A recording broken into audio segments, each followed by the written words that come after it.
Hey Sainters, welcome to the Saints TV YouTube channel. Another week, another Saints TV weekly. Plenty of good news to get through, so let's get into it.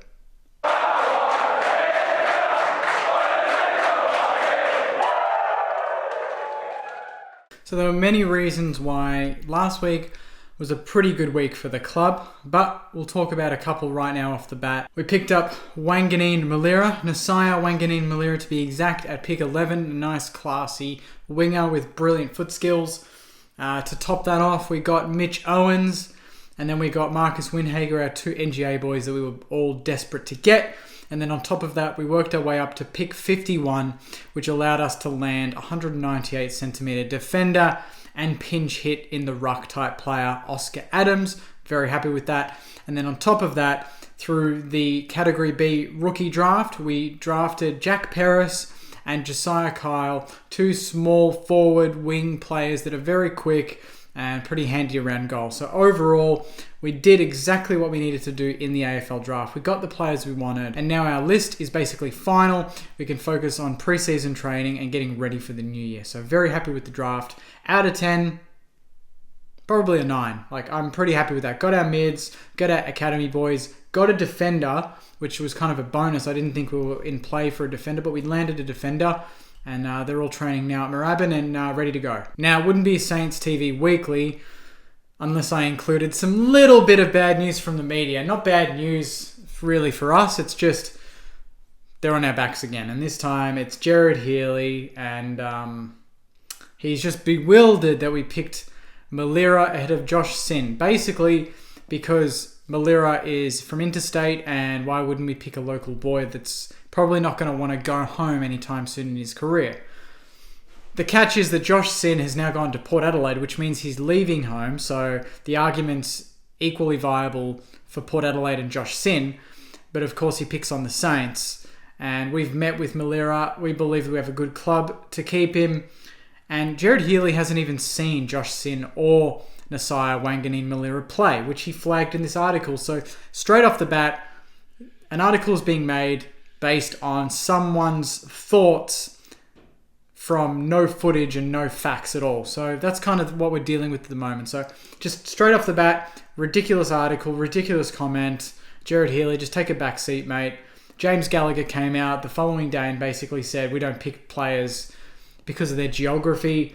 That doesn't play a major role in our recruiting. He said we think we've got a club that people want to stay at. So he just thrown a bit of egg back at Jared Healy and confident that we will keep Nasiah Wanganeen Malira long term and he won't want to go home anytime soon. So it's really on the club. Build a successful environment, build a good culture, and players will want to stay, and that's what we want to do. So very happy with Malira. I think he's more of what we needed than Josh Sin anyway. But yeah, wanted to address that as I always do in Saints TV Weekly. Just call out any stupid media articles and kind of just put them to the sword, which is good fun. Now back to the good news, and that's what we're here for. The club announced their 2021 financial results. The club reduced its overall debt by a record 4.2 million, reducing it now to 9.5, which is fantastic. The club generated 42 million in operating revenues at the same time as reducing its reliance on AFL funding, which is awesome. And the net assets of the club increased to 29 million from 16 million in 2020. So a big increase there of 13 million. And of course, we've gone a second consecutive year of record memberships with 55,832. And that's a 14% growth on 2020, which was 48,775, which was also a record in that year as well. So amazing results for the club. Off field, now we just got to nail on field and get some results there. And we're absolutely laughing and on our way to glory. Hopefully. Now on top of that financial news, it broke yesterday that St Kilda supporter and billionaire David Russell he's kind of let the club use his 75-metre super yacht for the next week as a kind of a venue for fundraising for the Danny Frawley Centre and Centre for Multicultural Youth, which is very selfless. Apparently that yacht costs about 1.3 million per week. And I know a lot of Saints are going to comment and say, why can't he just pay off our debts? But this is enough. I mean, he's earned his living. He's put in the hard yards and he's got where he needs to because of that.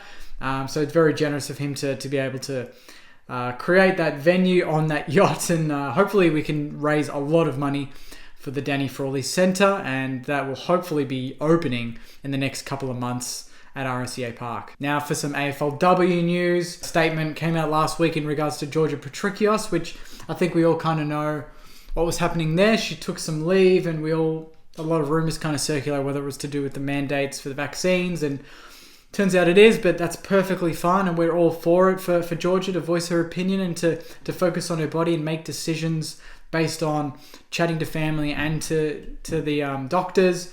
But in this statement, she basically just wanted to thank St Kilda, its members, and the broader public for privacy. She goes on to say that she's just been taking time away from the club to consider her options, dissect her own feelings in receiving the vaccine, and at this time she remains unvaccinated.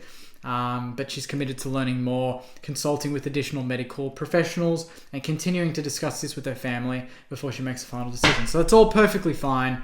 And I love that the club's been really supportive of Georgia. She's still on the active playing list. They have not moved her to the inactive list just yet. That will be discussion that they'll revisit in the next couple of weeks based on Georgia's position on everything, and then be ready for the AFLW season that's fast approaching. So overall, there's just some clarity. I genuinely don't think that Georgia needed to justify her absence in any way, shape, or form, but she did, and we're happy for her and happy that she can just take the time and make the decision, because I know it's very topical at the moment, particularly because of Liam Jones and him retiring, and that some Carlton fans were happy for him, some were just absolutely forgetting that he's a human and he can do what he wants with his body. But it is what it is. You're going to get people that go for it, you're going to get people that hate it, and not many in between. So that's Georgia's stance. We're with you, Georgia. You make the decision that you think is right for you and your body and your life, and we'll support you all the way. Now for some question time. This one's from Harry. Would you rather a dominating flag win or an underdog flag win? Harry, we're Saints fans. We can't afford to be that picky about how we win the premiership. Just bloody win it. But if I had to pick, if you really want an answer, underdog flag win. A win as a favourite is great, but a win as an underdog is special, and you will never forget it. So underdog flag win would be my pick. This one's from Rowan. Hey Jake, which recruit are you most excited about seeing? I can't wait to see Nasiah Wanganeen-Malira. For me, I'm very excited to see him, and I think every Sainter should be. But for some reason, I've got a bit of a pull towards Mitch Owens. I think he can be really special. Just something about his versatility and his ferocity when he goes for the ball, and the fact that he can kick goals, he can take big marks. He's a big body at 190 odd centimeters, which is, he's deceptively tall. I didn't think he was that tall, but you look at the stats and then you see him standing next to Jack Steele getting his jumper, and he towers over Jack Steele, and you're like, okay, pretty tall, pretty big, got a lot of assets there we can use. So Mitch Owens for me. This one's from Benny. Not really a question, more of a request. Do a podcast. We will do it soon, Benny. We are planning on doing a draft review one, hopefully in the next week or two. Getting everyone's calendars in line is a bit more difficult than I thought it would be at this time of year. Usually you're packing up and relaxing, but Joyce is making music, Marshy's working, I'm working, and Saints TVing. So there's a lot going on, but we will find time, and the podcast will be back. So just be patient and you'll get it. This one's from Ryan. Excluding Steele, who is our next All-Australian selection? Probably Max King, I would say. I think that Max King's got the easiest run to it, because really he just needs to kick goals. And if he gets close to winning a Coleman, even actually winning one in the next couple of years, the Coleman medalist always gets the full forward position in the All-Australian team. Whereas midfield, very difficult. Backline, very difficult. Forwards, it's really on goals. So if he can kick a lot of goals next year, every chance that he could be we could get another All-Australian at the footy club. Lucky last from Scott. Do you think Oscar Adams will get a game in 2022? Yes, I think he will. I think he'll surprise a lot of people, like Highmore, like Wilkie, players that you just get and you don't really think much of them, but they come in and they just do a job. I have a feeling at 198 centimeters, 85, 86 kilos, he's got the size, he's got the height. He's played on big boys before in his experience.